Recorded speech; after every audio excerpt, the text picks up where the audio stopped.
Everybody talks about Niagara on the Lake and Muskoka, but what if I told you that there is a place 90 minutes away from Toronto that looks like it came straight out of a fairy tale? Cobblestone streets, a river canyon that feels like something from another country, and a vibe that makes you never want to leave. Welcome to Elora, Ontario.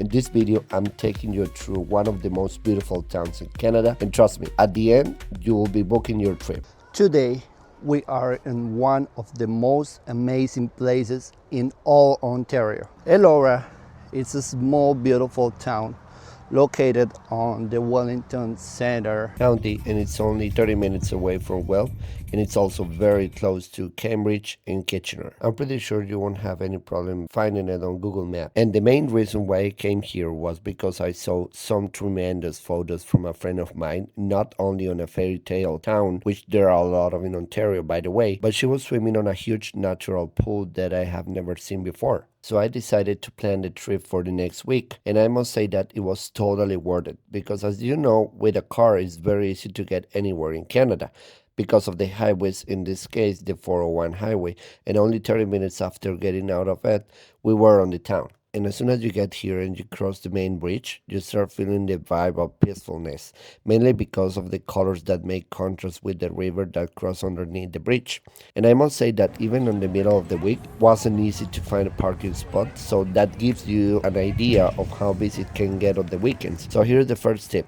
If you're coming on the weekend, try to get here as early as you can so you can get a comfortable parking spot nearby the center. And after we found our parking spot, because we were very polite, as you know, we found lots of places to get lunch or to drink. That's the first thing that caught my attention because there is no way to get starving here because there are lots of options. So first, thumbs up for Elora. Then, as soon as you start walking through the main street, you might start getting the feeling of getting in all these aircraft stores that you might find on it, like pottery and ceramic, glass art, jewelry, and indigenous art. And I can assure you that every single detail on every house or local, it looks like to be set up in order to make a charming visual effect that makes you keep walking and watching. The flowers on the ground, Canadian flags everywhere makes you love this country even more. But we needed to keep walking in order to get to the first Elora attraction, which is the Grand River. That is the place of the famous postcard. And remember, there are two bridges. The first one that's set up for cars and the other one that's set up for pedestrians. That's the one we are looking for. We just need to cross the street to the right, and there we go, we found it. Alright, let's talk about the two things you absolutely cannot miss in Elora. And honestly, you're looking at both of them right now. First, that stunning building out there, that's the Elora Mill. And let me tell you, this place is something special. It's not just a hotel, it's a full experience. We're talking about a luxury spa perched right on the edge of the gorge, a restaurant with panoramic views of the river, and rooms that come with fireplaces and soaking tubs. People come from all over for weddings, anniversaries, or just to escape the city for a weekend. And this bridge? This is the pedestrian bridge connecting the mill to the main part of the town. If you have seen the photos of Elora on Instagram, there are big chances that they were taken right here. Look behind me, you have got the mill perched on the edge of the gorge. And if you look on the other way, you'll see the river winding through town with beautiful homes lining the shore. Sometimes you'll even spot swans swimming down here. This is the photo spot, the money shot, the place where everyone stops and just stares for a minute. And the best part, it's all free.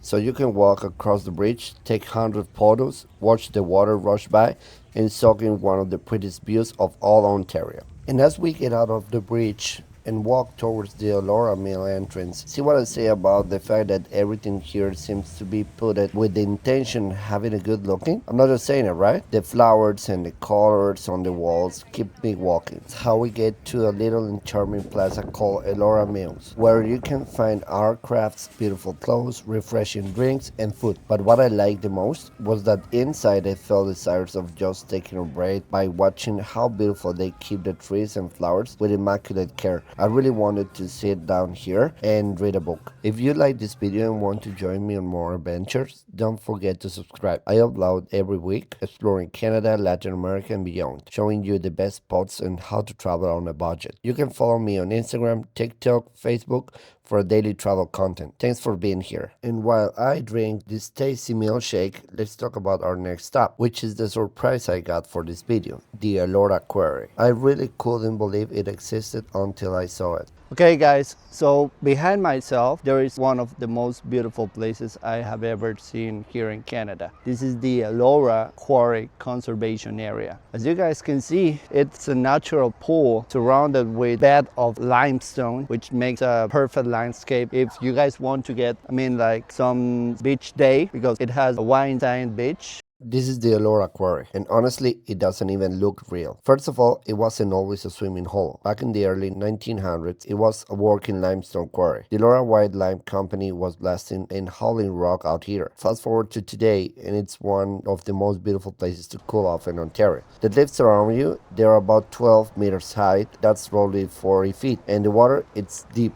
in emerald green, and it stays pretty cold even in the summer because it's fed with groundwater from the Grand River. It's not huge, but surrounded with those limestone walls with the trees growing right out the rock. It's pure magic. Basically, what we can see here, it's a natural pool surrounded with limestone formation. Oh, and this is very important. There is an entry fee and also a parking fee. But if you want only walking in, you just need to pay the entrance fee, and that's it, as I did. But now I want to hear from you.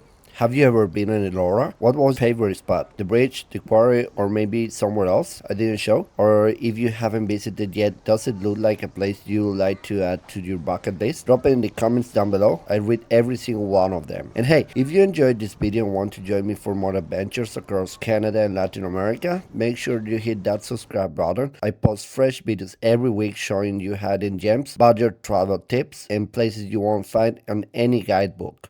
You can also follow me on Instagram, TikTok, Facebook for behind the scenes content and updates. And I'll see you in the next video. Thanks for watching.